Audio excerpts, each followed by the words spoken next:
수요 기도에 나오신 우리 모든 성도님들을 환영하고 축복합니다. 주님의 그 은혜 가운데서 또한 귀한 그 은혜의 시간들, 주님이 주시는 것들을 다 누리는 시간들 되시길 소망합니다.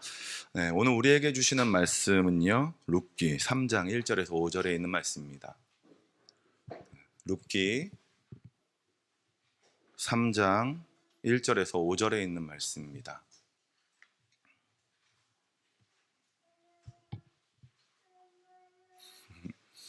네, 룻기 3장 1절에서 5절에 있는 말씀인데요. 우리 한 절씩 교독하면서 보고요. 마지막 한 절은 5절은 같이 보도록 하겠습니다.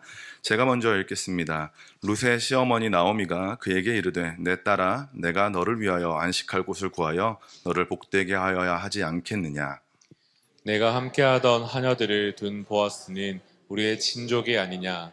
보라 그가 오늘 밤에 타작마당에서 보리를 까불리라.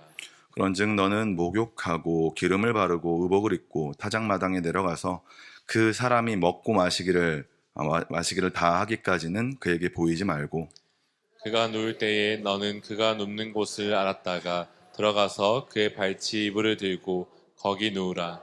그가 내 할 일을 내게 알게 하리라 하니. 함께 읽겠습니다. 룻이 시어머니에게 이르되 어머니의 말씀대로 내가 다 행하리이다 하니라. 아멘. 다시 한번 예배 가운데 나오신 모든 성도님들을 환영하고 축복합니다. 이 시간 주님의 은혜로 결단의 신앙 가운데 거하시게 되시는 모두가 되시길 소망합니다. 아멘. 네. 많이들 들어보셨을 단어이긴 한데요. 네. 클리셰라는 단어가 있습니다. 영화나 소설 그리고 뭐 문학 같은 데서요. 좀 이렇게 흔히 쓰이는, 그러니까 자주 쓰여가지고 우리가 이 부분 다음에 어떤 일이 일어나겠구나 이렇게 예측할 수 있는 그런 장면들을 클리셰라고 합니다. 너무 제가 굴렸죠? 네, 클리셰, 네, 프랑스 말이라고 이야기하더라고요. 네, 아무튼 이 클리셰를 특별히 많이 볼 수 있는 곳이 어디냐면 바로 영화에서 좀 볼 수 있습니다. 뻔하고 진부한 장면들이 나오는 그런 영화의 장면들이 있죠. 특별히 예를 들면 이런 거예요. 영화나 이제 드라마 같은 데서 볼 때 남녀가 만나는 장면이 있어요. 남녀가 만나는 장면. 남자와 여자가 있고 그 둘 중에 한 사람이 어떤 물건을 이렇게 품고 있습니다. 그러다가 막 서로 바쁘게 움직여요. 바쁘게 움직이다가 어떤 일이 벌어집니까? 네? 부딪히잖아요. 그 다음에 어떻게 돼요? 떨어뜨리고 그 다음에 어떻게 됩니까? 네, 줍다가 둘이 눈 마주치셔가지고 이제 서로 이제 막 반하고 막 이런 일들이, 이게 우리가 그렇게 막 뛰어다니고 이러면 부딪히겠다 저기 막 이런 생각하잖아요. 네, 우리가 뻔히 이렇게 보여지는 장면들, 이런 부분들을 우리가 좀 클리셰라고 말하기도 합니다. 또 하나 대표적인 클리셰는 이제 무협 영화 같은 데서 나와요. 어떤 거냐면 주인공이 엄청난 재능을 가지고 있습니다. 그런데 어떤 계기로 그것을 잃어버리고 있다가 어느 순간 어떤 갑자기 충격이 가해지면 또는 스승의 말이 막 갑자기 들려요. 그러면서 자신이 감추고 있던 그 재능들이 막 깨어나면서 그것들로 하여금 이제 막 악당들하고 싸워서 이기고 막 그래가지고 승리하는 그런 이제 무협 영화에서 보통 보여지는 클리셰라고 할 수 있죠. 자, 유치해 보이는 이런 클리셰를 벗어나려고 많은 사람들이 이제 현대의 많은 그 영화인들이나 또 드라마를 만드시는 분들이 그런 클리셰에서 벗어나려고 열심히 노력을 합니다. 그래서 많이 연구하고 그래서 새로운 것들을 막 창조해 나가죠. 그런데 진부하고 뻔해 보이는 이런 스토리, 이 안에 클리셰가 빠지면 난해해지거나 재미가 없어지는 결과도 나타납니다. 그래서 우리가 이것이 진부해 보이고 뭐 있으면 조금 약간 어색해 보이고 왜 이렇게 아직도 시대가 변했는데 아직도 이런 장면이 나오나 생각하는 그 장면에 사람들이 많이 즐거움을 느끼거든요. 그래서 없으면은 또 많이 힘들어하기도 합니다. 자, 설교를 시작하면서 이런 클리셰를 이야기하는 이유는 성경의 많은 이야기와 우리의 삶이 사실은 뻔한 방향으로 계속해서 흘러가고 있기 때문에 그렇습니다. 우리 삶에 우리가 뻔히 보이는 장면들이 우리 삶 가운데 펼쳐져요. 소개드린 무협 영화의 클리셰처럼 우리는 우리의 정체성을 잃어버리고 있다가요, 우리의 정체성이 어떤 건지 막 잊어버려요. 순간순간 잊어버리죠. 근데 어떠한 계기로 막 집회나 또는 어떤 말씀을 읽거나 찬양을 듣거나 이렇게 하면서 우리의 정체성을 다시 한번 확인하는 그런 상황으로 바뀌어지죠. 그러고 난 다음에 멋지게 또 그 안에서 신앙생활을 하면서 살아갑니다. 자, 그러면서 이런 일들이 계속해서 반복되면서 우리 안에서 일어나면서 우리의 인생이 가죠. 근데 성경 안에도 이런 이야기들이 계속해서 똑같이 벌어지고 있다는 겁니다. 자, 오늘 읽은 말씀에도 이 부분이 나타나요. 특히 나오미의 모습 속에서 이것을 확인할 수 있습니다. 자, 오늘은 나오미에 대한 이야기입니다. 저희가 룻기를 계속해서 보면서 어느 때는 나오미 이야기, 어느 때는 룻에 대한 이야기, 막 그 주인공들이 변해요. 룻기이지만 사실은 이 안에는 여러 사람의 이야기들로 구성되어 있습니다. 그런데 오늘은 특별히 나오미에 대한 이야기입니다. 나오미는 어떤 사람입니까? 자, 남편과 아들을 잃은 슬픔이 있는 사람이었죠. 그리고 모든 것을 잃고 며느리 한 명과 고향으로 돌아온 사람입니다.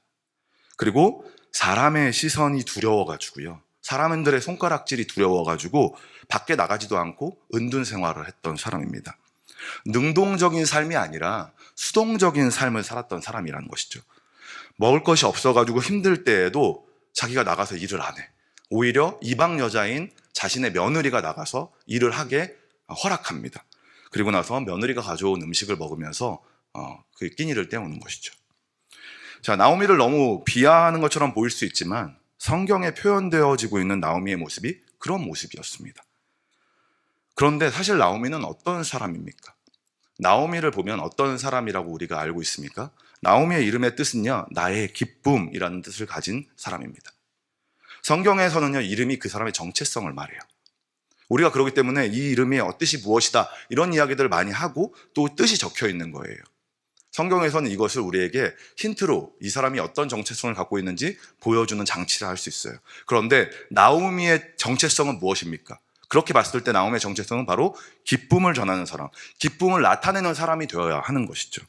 그런데 그가 모든 것을 잃고 돌아와가지고 사람들한테 뭐라고 이야기하냐면 룻기 1장 20절에 이렇게 이야기합니다. 나오미가 그들에게 이르되 나를 나오미라 부르지 말고 나를 마라라 부르라 라고 이야기하는 것이죠. 나오미라 부르지 말고요, 마라, 이 마라의 뜻이 뭐냐면 괴로움, 고통, 쓰다 이런 뜻이거든요. 그러니까 자기를 그런 이름으로 불러달라는 거예요. 자기가 자기의 정체성이 지금 상황이 이렇다, 자기의 상황이 이렇고 나는 이런 모습 가운데 있으니까 날 그렇게 불러달라고 이야기하는 것이죠. 이것이 무엇을 말합니까? 바로 자신의 정체성을 잃어버렸다라는 것을 보여주는 것이죠. 자기가 어떤 사람인지를 잃어버린 자의 모습이에요. 자, 이런 모습이었던 나오미가 오늘 본문을 보니까 조금 다른 모습으로 보여집니다. 수동적이고 우울해했던 모습이 아니라 생동감이 느껴지는 모습이라 할 수 있는 것이죠. 글 속의 표정은 나타나지 않아요. 그 말 안에 어떤 톤으로 이야기했는지조차도 나오지 않아요. 그런데 그가 지금 매우 흥분하고 또 이전까지의 모습과는 다르다는 것을 우리는 알 수 있어요. 그래서 제가 추측하건대 그의 얼굴 안에는, 그의 표정 안에는 분명 약간의 그 기쁨이 묻어나 있는 상태에서 굉장히 흥분한 상태에서 말했던 것으로 보여집니다. 이런 나오미가 이런 모습으로 바뀌게 된 계기가 무엇일까요? 나오미가 지금 바뀌었어요. 그 전의 모습하고 지금 마라라고 부를 정도로 자기가 괴로운 가운데, 사람들의 손가락질 때문에 숨어있던 가운데, 어둠 가운데 있던 사람이 갑자기 바뀌었어요. 분위기가 바뀌어서 3장에 들어오면서 확 바뀌었거든요. 그렇게 된 계기가 뭘까요? 앞에서 이야기한 그 성경의 클리셰라 할 수 있는 건데요, 바로 상황 속에서 하나님을 만난 것입니다. 하나님의 그 일하심을 본 거예요. 그 어디에 그런 장면이 나옵니까? 라고 할 수 있어요. 근데 지금 잠깐 보면 알 수 있습니다. 룻기 2장 19절입니다. 룻기 2장 19절. 여기는 같이 읽어봤으면 좋겠습니다. 자, 함께 읽겠습니다. 시작. 시어머니가 그에게 이르되 오늘 어디서 주었느냐? 어디서 일을 하였느냐? 너를 돌본 자에게 복이 있기를 원하노라 하니 룻이 누구에게서 일했는지를 시어머니에게 알게 하여 이르되 오늘 일하게 한 사람의 이름은 보아스니이다 하는지라. 네. 지금 룻이 보아스의 밭에서 이렇게 그 음식을 가져왔어요. 일하고 나서 또한 같이 먹자고 해서, 밥을 먹자고 해서 먹고 남은 음식을 갖고 왔단 말이에요. 그리고 난 다음에 이야기하는 것이죠. 자신이 음식을 갖고 왔으니까 이거 드시라고 이야기했습니다. 자, 그러면서 나오미가 그냥 평소와 동일했겠죠. 또 그냥 굉장히 좀 지쳐있는 모습에, 좀 슬픈 모습에 그냥 먹으면서 이렇게 맛있게 먹는 거죠. 배는 고프니까. 먹으면서 야 근데 맛있는데 이거 어디서 갖고 왔니? 라고 이렇게 조용히 물어봤겠죠. 그냥 없는 얘기 제가 하는 거예요. 네.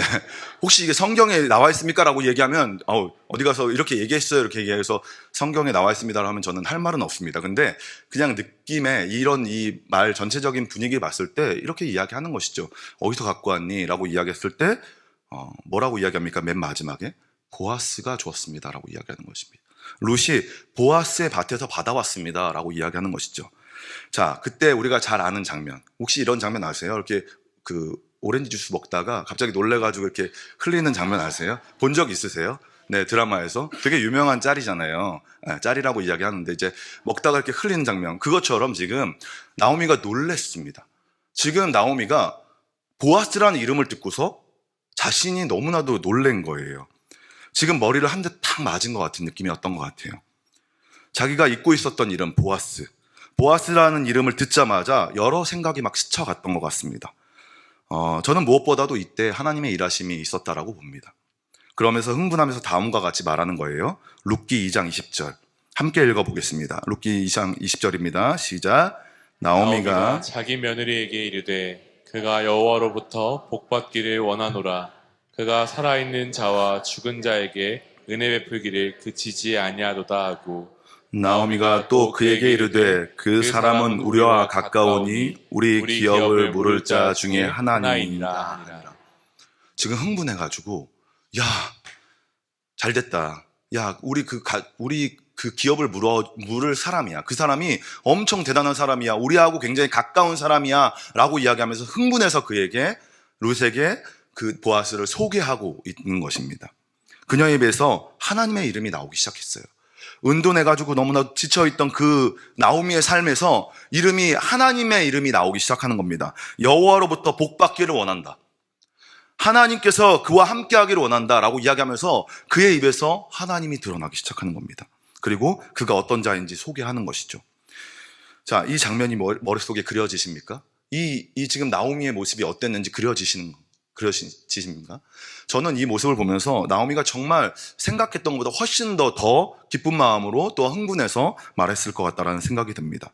그녀는 흥분했던 것이고 또한 마치 어린아이 같이 자신의 이름대로 기쁨을 막 표현하면서 룻에게 보아스를 소개했을 것입니다. 그리고 22절에 이렇게 이야기하는 것이죠. 2장 22절 나오미가 며느리 룻에게 이르되 내 딸아 너는 그의 소녀들과 함께 나가고 다른 밭에서 사람을 만나지 아니하는 것이 좋으니라 하는지라.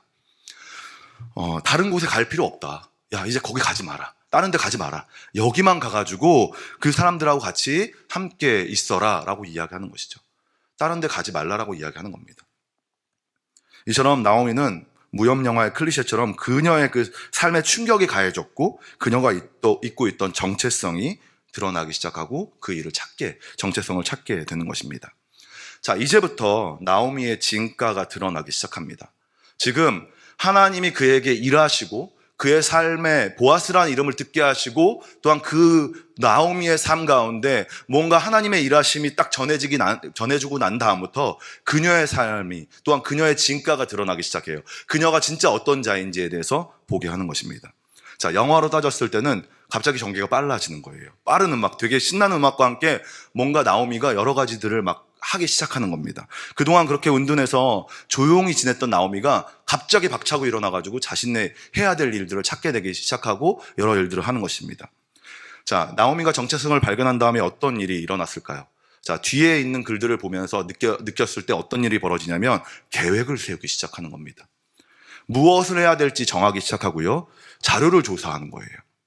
성경에 나오지는 않지만 여기저기 다니면서 보아스의 습성과 또한 그가 어떤 사람이고 어떻게 관계하고 또한 동선이 어떻게 되고 또한 그가 여자를 고를 때 어떤 취향의 여자와 어떻게 해야지 그와 함께 할 수 있는지까지 다 조사하고 다니는 겁니다. 나오진 않아요, 성경에. 근데 그게 지금 드러나는 장면이 오늘의 본문이라 할 수 있는 것이죠. 오늘의 본문을 보면 그냥 단순히 자기가 알고 있던 것을 이야기하는 것이 아니라 그가 어디로 이동하는지 또한 어떻게 해야지 그와 함께 할 수 있는지까지 다 알고 있어요. 이게 정체성을 알게 되고 난 다음부터 정체성을 다시 한번 발견한 다음부터 그가 움직였던 모습이라는 것입니다. 자, 오늘 본문을 통해서 자신의 정체성을 바르게 찾은 사람의 모습이 어떤 것인지 함께 보고 싶습니다. 말씀을 통해서 자신의 정체성을 발견하는 사람의 특징 3가지를 보고 싶은데요. 첫 번째, 자신의 정체성을 발견하고 난 다음에 하는 행동. 첫 번째 무엇이냐면 자신의 이익보다 화평을 원한다는 겁니다.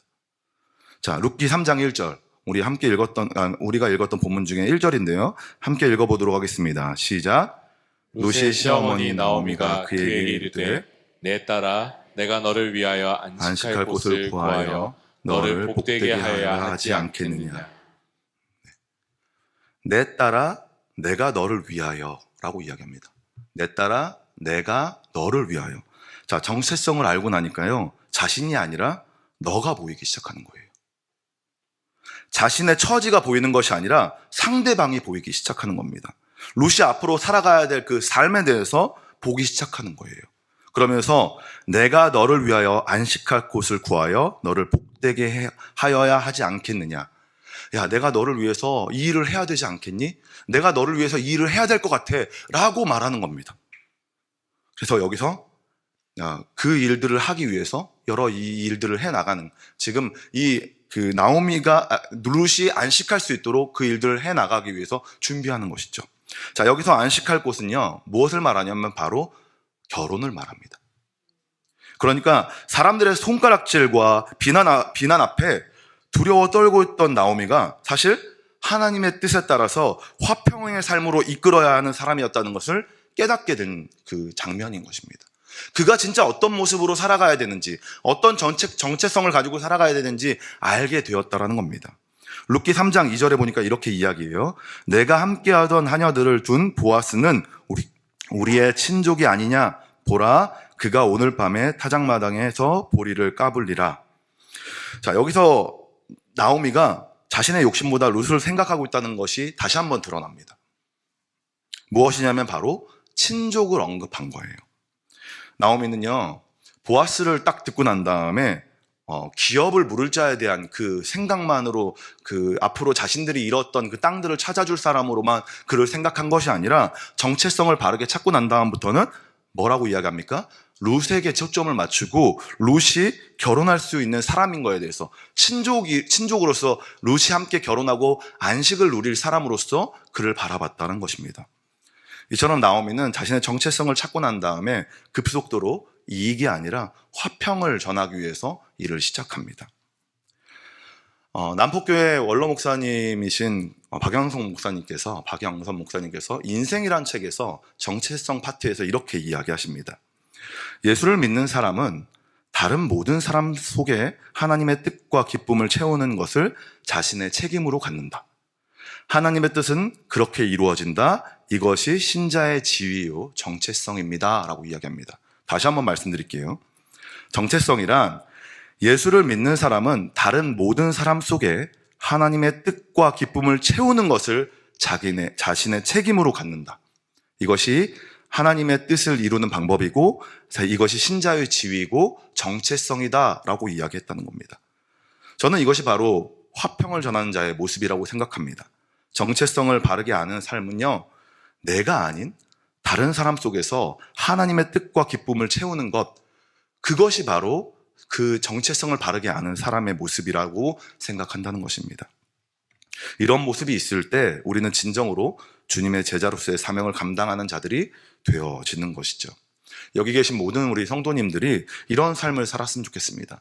정체성을 바르게 깨닫고 정체성을 바르게 알고 난 다음에 내가 아니라 상대방 안에 하나님의 사랑이, 또한 하나님이 주시는 그 화평이 임하길 소망하면서 바라보는 것이죠. 그것이 우리의 정체성, 바로 우리가 살아가는 그 삶의 방향이라는 것들을 우리가 깨닫고 그 삶을 살아가시는 모두가 되시길 소망합니다. 자, 두 번째입니다. 자신의 정체성을 바르게 알게 된 사람의 모습은요, 자신이 무엇을 해야 되는지 알게 된다는 것입니다.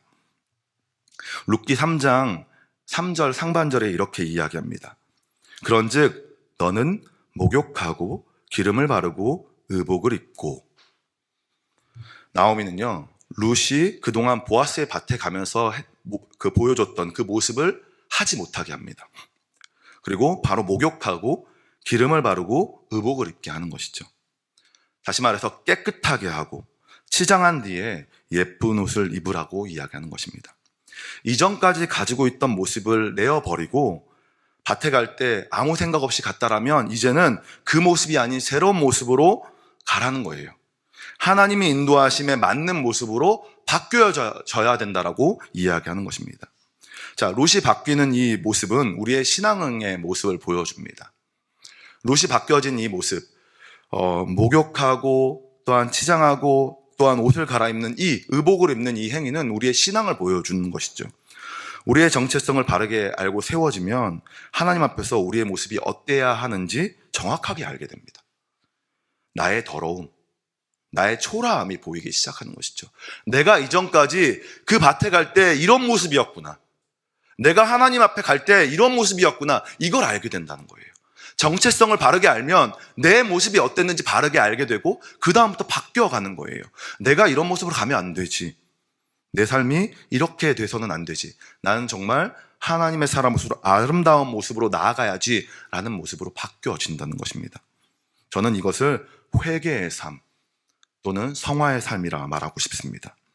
예수 그리스도의 십자가의 보혈의 피로 우리를 대속해 주신 그 사랑으로 우리의 삶이 바뀌어진 것입니다. 이것이 바로 우리의 정체성이에요. 그렇기 때문에 우리는 그 모습 그대로 지금 살아가는 것이 아니라 우리의 죄된 모습 그대로 살아가는 것이 아니라 우리가 정체성을 바르게 알물 통하여서 예수 그리스도께서 우리를 구원하시고 우리를 또한 정결하게 하신 모습 가운데로 나아가야 된다는 것들을 우리가 계속해서 생각하게 된다는 겁니다. 자, 이렇게 보면요, 나오미 정말 멋진 사람 아닙니까?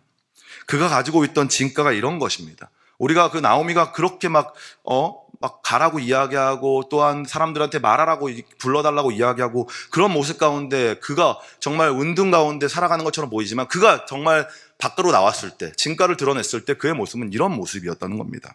하나님의 사람이 하나님의 사람으로서 그 길을 가게 하는 데 있어서 자신뿐만 아니라 다른 사람, 주위에 있는 사람들까지도 깨끗하게 하는 모습, 이것이 바로 나오미의 진가였습니다. 그런데 나오미의 진가는 여기서 끝나지 않아요. 세 번째, 나오미가 정체성을 바르게 알고 난 다음에 어떻게 되냐? 어떻게 바뀌냐? 어디로 가야 되는지 알게 한다라는 겁니다. 룻기 3장 3절 하반절부터 4절까지의 말씀인데요. 우리 함께 읽어봤으면 좋겠습니다. 함께 읽겠습니다. 시작. 타작마당에 내려가서 그 사람이 먹고 마시기를 다하기까지는 그에게 보이지 말고 그가 누울 때에 너는 그가 눕는 곳을 알았다가 들어가서 그의 발치 이불을 들고 거기 누우라. 그가 내 할 일을 내게 알게 하리라 하니. 룻이 가야 할 곳이 어디입니까? 바로 안식할 곳, 결혼입니다. 나오미는 그 길을 위해서 여기저기서 막 조사하고 다녔을 겁니다. 그러다가 보아스가 오늘 밤에 타작마당에서 보리를 타작할 것이라는 것을 들었어요. 그 정보를 듣게 됩니다. 그리고 나서 거기에 맞는 계획을 세우고 룻으로 하여금 그곳으로 가라라고 말하는 겁니다. 사실 이 모습이 이상하게 보이는 분들도 계십니다. 어떤 분들은 이거 너무 치졸한 거 아닌가? 굳이 이렇게까지 해가지고 보아스와 함께 잠자리 해야 되나? 너무 민망하고 불편한 상황 아닌가? 이건 보아스가 어떻게 반응할지도 모르는데 이건 너무 무모한 거 아닌가라고 생각하시는 분들도 계세요. 하지만 이런 상황 또한 나오미의 상황을 역으로 보여주는 장면이라 할 수 있습니다. 그동안 나오미는 어떤 삶을 살았다고요? 민망함, 또한 불편한 시선 가운데 은둔했습니다. 남들의 시선 때문에 조용히 지냈고 두려워했습니다. 그런데 이제 그런 민망한 따위가 없는 거예요. 자기가 정체성을 알고 나니까 지금 가야 될 곳이 어디인지 정확하게 알게 되고 그 길이 민망하고 또는 때로는 사람들이 욕하고 사람들이 이상하다고 말하는 그 길이다 할지라도 그 길을 가야 된다라고 자신이 확신 가운데 그 길을 간 것이라는 겁니다. 잠언 16장 9절에 이렇게 말합니다. 사람이 마음으로 자기의 길을 계획할지라도 그 걸음을 인도하시는 이는 여호와시니라. 나오미가요, 그 길을 계획하더라도 결국은 누가 그 길을 인도하십니까? 네, 하나님이 그 길 가운데 인도하시고 승리를 맛보게 하는 것이죠. 만약에 그 길이 아니었다라면 하나님이 잘랐겠죠. 그런데 나오미는 그 확신을 가지고 당연히 하나님께서 함께 하실 것이다. 아니면은 분명히 막으실 것이라는 그런 생각 가운데 하나님께서 보여주신 그 길 가운데로 룻을 보내는 것입니다. 자, 그렇기에 무모해 보이는 이 일에 자신감을 드러낸 것이죠. 이것이 바로 하나님 앞에서 정체성을 알게 된 사람의 모습인 것입니다. 우리는 그리스도인이라는 정체성을 가지고 있습니다. 믿으십니까? 다들 그리스도인이라는 정체성을 가지고 있죠. 그럼 우리는 예수 그리스도께서 보여준 모습대로 살아가야 합니다. 그렇죠? 그런데 이 모습은 나오미가 보여준 모습과 동일합니다. 왜 그렇습니까? 바로 나오미의 모습을 완성하신 분이 바로 그리스도이시기 때문에 그렇습니다. 첫 번째, 이익보다 화평을 위해 살아가신 모습, 바로 예수님께서 이 땅 가운데서 보여주신 모습입니다. 하늘 보좌를 버리고 이 땅 가운데 복된 소식을 전함을 통해서 우리에게 본인이 아니라, 본인을 위해서가 아니라, 자신의 이익이 아니라 예수 그리스도께서 우리를 위해서 이 땅 가운데 오셔서 화평을 전하게 하셨다는 겁니다. 되게 유명한 말씀이죠. 이사야 61장 1절에서 2절 말씀 함께 읽어봤으면 좋겠습니다. 함께 읽겠습니다. 시작. 주 여호와의 영이 내게 내리셨으니 이는 여호와께서 내게 기름을 부으사 가난한 자에게 아름다운 소식을 전하게 하려 하시라. 나를 보내사 마음이 상한 자를 고치며 포로된 자에게 자유를, 갇힌 자에게 노임을 선포하며 여호와의 은혜의 해와 우리 하나님의 보복의 날을 선포하여 모든 슬픈 자를 위로하되. 네, 예수님께서 이 땅 가운데 오셔서 하신 일이에요. 본인을 위해서 하셨습니까? 아니요, 우리를 위해서 하셨어요. 이것이 바로 나오미가 보여줬던 모습과 동일한 그리스도인의 정체성인 것입니다. 자신의 이익을 도모하기보다 상대방의 가운데, 상대방 마음 가운데, 생각 가운데, 영혼 가운데 화평이 있기를 바라면서 그 일을 해나가는 것. 이처럼 예수님은 이 땅에 오셔서 자신의 정체성을 보여주시면서, 당신의 정체성이 어떤 것인지 보여주시면서 그 모습 그대로 우리가 따라올 수 있도록 안내하시면서 우리에게 화평의 삶을 전해주셨습니다. 자, 두 번째, 무엇을 해야 하는지 알게 하셨다는 것이죠. 죄된 인간을 위해서 무엇을 하셨습니까? 예수님께서 네, 바로 십자가의 사랑을 전해주셨죠. 그동안의 삶이 아니라 새로운 삶을 살아가게 하셨다는 겁니다. 우리가 무엇을 해야 되는지, 예수 그리스도를 따라서 그 십자가를 짐으로 통하여서 우리가 바로 죄된 그 곳에서 머물러 있는 것이 아니라 정말 주님께서 말씀하시는 그 정결의 삶 가운데로 인도하게 하셨다는 겁니다. 이것이 바로 예수님이 우리 가운데 십자가를 통해서 보여주신 모습이죠. 또한 나오미도 룻에게 보여줬던 모습인 것입니다. 세 번째, 어디로 가야 하는지 알게 하셨다는 겁니다. 우리는 어디로 가야 합니까?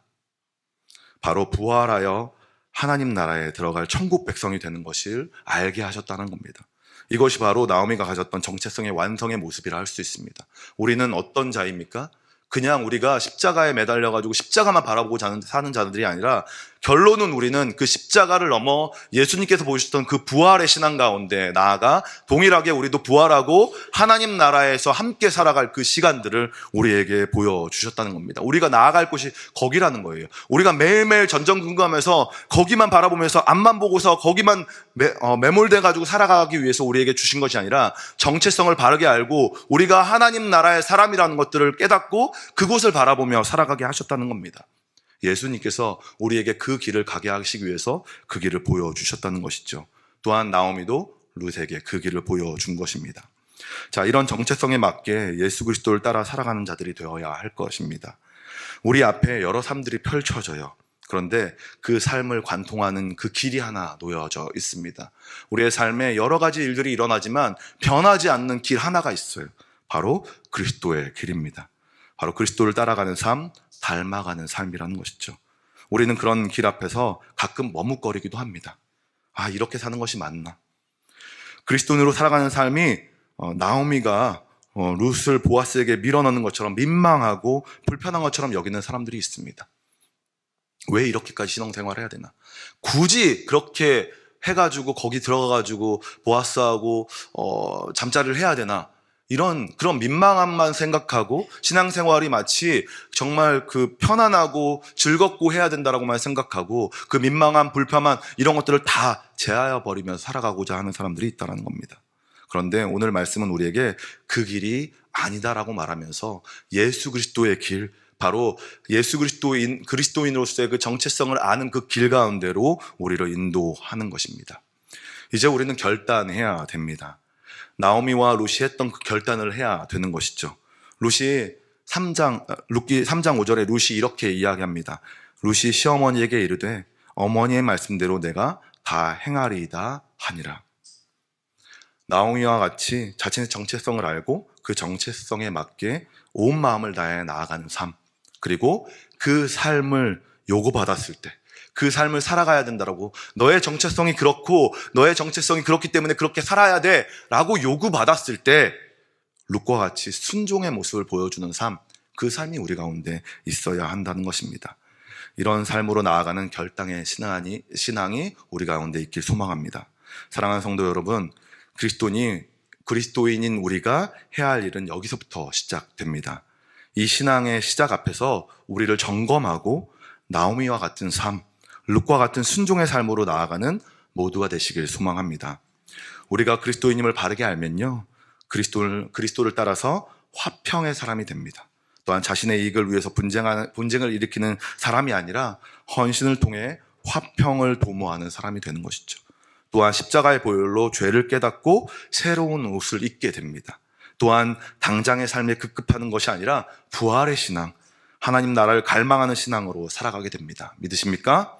이 사실을 붙들고 예수 그리스도를 따라서 나오미와 같이 룻과 같은 신앙의 삶을 살아가시는 그 삶을 결단하시는 여기 계신 모든 성도님들이 되시길 주님의 이름으로 축원합니다. 아멘. 이 마음 가지고 함께 우리 찬양하고 기도했으면 좋겠습니다. 우리 찬양 예수 닮길이라는 찬양인데요, 우리가 예수님의 모습을 닮음으로 또한 예수님이 가셨던 그 길을 가길 소망합니다.